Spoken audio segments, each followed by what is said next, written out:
Many books have been written in which the author claims to be imparting some wisdom to his readers.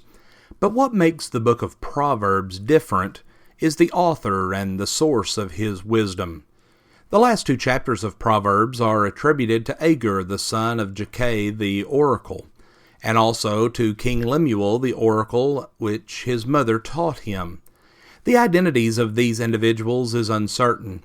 However, the bulk of the book of Proverbs can be attributed to Solomon, the son of David, the king of Israel, as we see in the first verse of the first chapter. Some of these Proverbs of Solomon were transcribed by the men of Hezekiah, the king of Judah, as we see in chapter 25 and verse 1.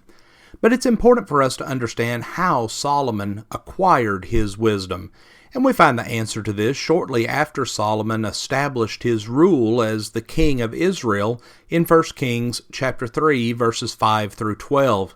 In these verses, we see that God appears to Solomon in a dream, and God says to Solomon, "Ask what you wish of me, and I will give it to you." Well, as Solomon considered these things, he made this request. He said, "So give your servant an understanding heart to judge your people, to discern between good and evil."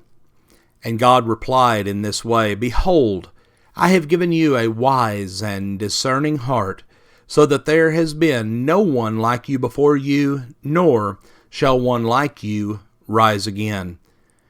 It is certainly true that no one could equal Solomon in terms of wisdom. When the Queen of Sheba heard of Solomon's wisdom and traveled to visit with him in order to see for herself if the reports were true, she discovered that they were absolutely true in 1 Kings 10, verses 6 and 7. But we find that God promised to give Solomon this wisdom. And when he did, the evidence of this wisdom was so overwhelming that a ruler from another land confirmed that Solomon's wisdom was far greater than anything she had ever been told about him. Solomon's wisdom was miraculously granted to him by God. But this is not something that is going to happen to us today. Today it's going to take time and effort on our part. But we too can gain wisdom. Notice what James wrote in James 1, verses 5 and 6. "But if any of you lacks wisdom, let him ask of God, who gives to all generously and without reproach, and it will be given to him. But he must ask in faith, without any doubting, for the one who doubts is like the surf of the sea, driven and tossed by the wind." After Solomon was given wisdom directly from God, he wrote down his wise teachings in the book of Proverbs. But why did he do this? If God would miraculously grant everyone with wisdom who desired it, then this written volume would be unnecessary.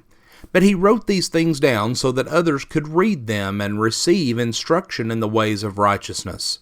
Now it's important to note that even though Solomon was given wisdom directly and miraculously from God, he still possessed the characteristics necessary to receive wisdom, characteristics that we must have if we wish to gain wisdom. Solomon recognized God is the only source of all blessings. When God asked Solomon to ask him what he wanted, the king's first response was to acknowledge God's great blessing up to that point. He says, "You have shown great loving kindness to your servant David my father." And if we hope to gain the wisdom that comes from above, then we must also receive what James wrote. We must receive every good thing. Well, we realize that every good thing that is given and every perfect gift comes from where? It comes from above. It comes down from the Father of lights. But also, Solomon displayed a humble attitude. Although he had become king, Solomon recognized that he was but a little child who did not know how to go in or come out. He realized that he still needed God's assistance. Solomon also appreciated the responsibility that was placed upon him. He recognized the sheer gravity of his position as king, and he was also selfless. He didn't put himself first, but he put others first. He wanted wisdom so that he would be able to judge others and discern properly how to lead his people. He put others first. If we too can possess these characteristics that Solomon demonstrated when he was granted this wisdom by God, then friends, we too will also gain wisdom as we follow after the source of that wisdom. Friends, we thank you for joining us for our program today, and have a blessed day.